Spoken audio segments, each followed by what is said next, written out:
Iba! We are number 106.7 Energy FM. Panggawag mong sabihin na radyo, sabihin mo... Energy! Oh, diba? Siyempre sa lahat pa rin po ng mga nakatutok sa atin. Hello po sa inyong lahat dyan. Kaila kuya mong drivers, ayan. Jeepney drivers, bus drivers, taxi drivers, grab drivers, tricycle drivers, at sweet lover na driver. Hello! Parang masarap yung batiin yung mga ganyan, ano? Yung mga drivers natin na alam mo yun, buong araw silang nasalansangan na talagang halos harapin nila ang wala ng katapusang traffic na nakakaloka. Ganyan na talaga yan eh. Pero buti na lang may mga kaagapay kayong programa tulad ng Baklitas na pwede kayong lambing-lambingin. Ow! Parang taglamig, inhit ang lola, oh. Inita naman ang lola nyo, o diba? Na nakakaloka. Muli po ako po si Kapitana Sisang, inyong Grinder Empress. Huy! Hindi ka magiging Grinder Empress.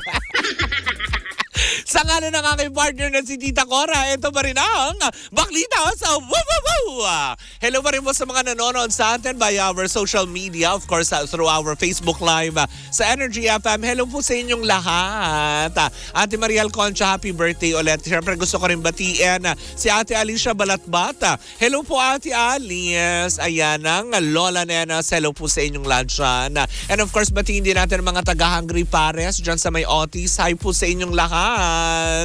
Diba? At syempre yung, lalayo pa ba tayo, Hungry Pares? Yung green pepper dyan sa tabi natin. O, diba? Hello po sa inyong lahat. Kamusta kayo? Pero eto na. Kamusta naman kaya ang lagay nitong mga ito? Kasi balita ko nga daw. Naku, itong chika na ito na aking ibabalita na inaabangan ng Team Replays through our YouTube channel and of course, sa ating TikTok account. Naku, eto na. Kamusta naman kaya silang dalawa? Kasi nga naman daw, ayon sa akin chismosang kapitbahay, for the second time around, muli na naman daw pinataob ni Coco Martin ang teleseryeng kinabibilangan o kinatatampukan nitong si Ruru Madrid under GMA7. Ha? Pinataob talaga. Bakit? Nag-guest na siya sa Batang Quiapo. Hindi siya nag-guest doon. Diba? Kasi dalawang teleserye na pinagtapat, diba? Na nakakaloka. Excuse me. Ano ba yan? Nabilaukan ako sa sarili kong laway. Pasensya na.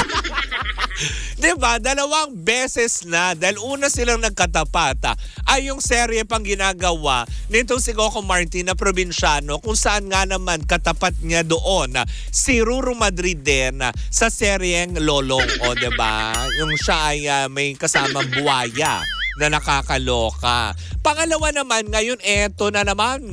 Diba? Nagkatapat na naman ang kanilang serye na Black Rider at ang Batang Quiapo. Oy, nakakaloka. Ibig sabihin ba nito, hindi kinakaya ni Ruru Madrid ang puwersa ni Coco Martin na nakakaloka. Pero yun na nga daw, nakakalungkot man isipin, pero sa July 28 na yata, if I'm not mistaken, yun yata yung huling araw ng Black Rider na, alam mo yun, rarampa sa prime time ng GMA7 dahil papalitan na nga ito ng pulang araw sa July 29.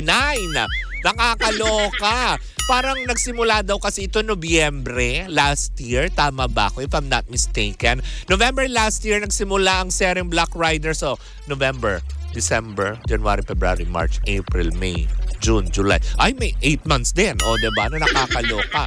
Samantala si Cardo Dalisay. Dinaig pa ang, alam mo yun, Cardo Dalisay to ano ngayon, tanggol. Dinaig pa ang pusa. Ang pusa, 9 lives. Eto si Tanggol tsaka si Cardo Dalisay, naka-unli. Oh? Unli ang buhay.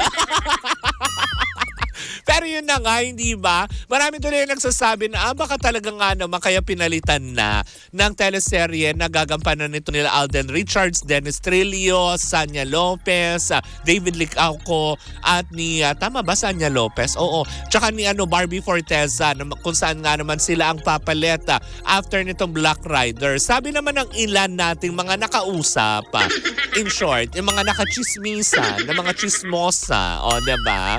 Sabi naman ng ilang, ganyan naman daw talaga magteleserye ang GMA7. Hindi naman nila kailangan daw pahabain. Oy, may patama, diba? Bakit? Diba? Uy, matagal nang tapos ang Mara Clara, wag nyo nang paringgan. Diba? 3 years hinanap yung diary na sa ibabaw lang pala ng telebisyon. Pero yun na nga, sabi nga daw, ang daming sinabi. Ayan, mabibilaukan ka na naman. Diba? So yun na nga, diba? Parang sinasabi ng ilan, ganyan daw talaga gumawa ng teleserye ang GMA7. Hindi nila pinatatagal para hindi rin pagsawaan ng tao. Pero posible din, sabi naman ng iba sa kabilang bakuran, kaya bakit nga ba tinatapos ang isang teleserye? Kasi hindi nga ba kinakaya ang rating sa mga katapat ng programa? Ganun lang naman din yan. Magsasagutan lang din yan mga yan. So, diba, na nakakaloka. Well, kung totoo man, diba, na para mas fast-facing, tapos syempre, maganda rin naman itong strategiya ng GMA na ginagawa nila para kahit paano magkaroon din ng oportunidad ang ibang mga artista na nag-iintay din, diba, na magkaroon ng trabaho at mapabilang sa mga teleserye na ginagawa at talagang kumbaga parang ini-evolve. Hindi naman ini-evolve. Ano ini-evolve? Grabe. Ano yan? Itlog? Lilimliman para maging manok, ganon. Hindi. Para kahit paano, ano bang correct term doon? I am missing of words. Nax, grabe. Hindi, parang kumbaga parang i-innovate, yun. Ano ba yan? Tama, diba? Nag-i-innovate sila ng mga bagong shows na pwedeng maging, alam mo yun, or tangkilikin ng mga tao, diba? Pero para naman din, para pagsabungin yung dalawa, siguro naman din, parehas naman din nila binigay yung best nila, tulad na lang kay Ruru. O diba? Kayo na rin na nakapansin kung sino man yung gumagawa ng issue na to at kailangan pang, alam mo yun, gawin pa na kailangan pinataob-taob pa talaga. Pataob-taobin, pwede mo naman patuwarin. Hoy! Hindi mo patutuwarin. Nakakaloka. Patutuwarin. Charot lang yun, Yun na nga, diba? Diba, sa sobrang bilis nung facing nung nakadalawang proyekto si Ruru Madrid, and which is okay sa kanya. Diba? Kung hindi man talaga umalagwa sa ratings, diba? At least paano nabigyan ulit ang pagkakataon. Who knows, after nitong Black Rider at matapos ng pulang araw na ito, ay talagang meron naman proyektong nakaambang para sa kanya. Nakaambang! Ay, ka na naman sa nakaambang. Nakaabang. Wag mo na dagdagan ng letra, nakakaloka. 'Di ba? Well, 'di ba, it's a healthy competition between them kasi kahit papaano, 'di ba, na alam naman natin na ang ilan sa mga kapamilya projects na papanood na natin sa kanilang, alam mo yun, sa kanilang network. Wali nyo, one of these days, habang nagpapahinga naman itong si Ruru Madrid, dumalaw sa Batang Quiapo, diba? Si Black Rider ng kalaban ni Tanggol. Char! Hoy! Mga ganong aspeto. Kaya nga naman, 'di ba? Para naman dun sa mga nag-aabang, hindi naman to para sabihin nga natin na talo or sino man ang nangunguna kasi 'di ba, may kanya-kanya silang platforms, at the same time may kanya-kanya silang taga-suporta. Maano yung mga taga-suporta nung iba hindi bet manood ng Batang Quiapo, or baka naman yung ibang hindi bet na manood ng Batang Quiapo ba manonood ng, alam mo yon, ng Black Rider, yung mga ganong aspeto. Kasi may choice naman tayo Pero wag na natin sila pag-away-away kasi for sure, ang late lang ng mundo. Parang industriya yan ng radyo, diba? Na pagsabong-sabungin yung ibang mga radio station. Pero at the end of the day, pag nagkita-kita kami, hindi namin pinag-uusapan yung mga trabaho, magkakaibigan, chika-chika talaga kami. To the highest level.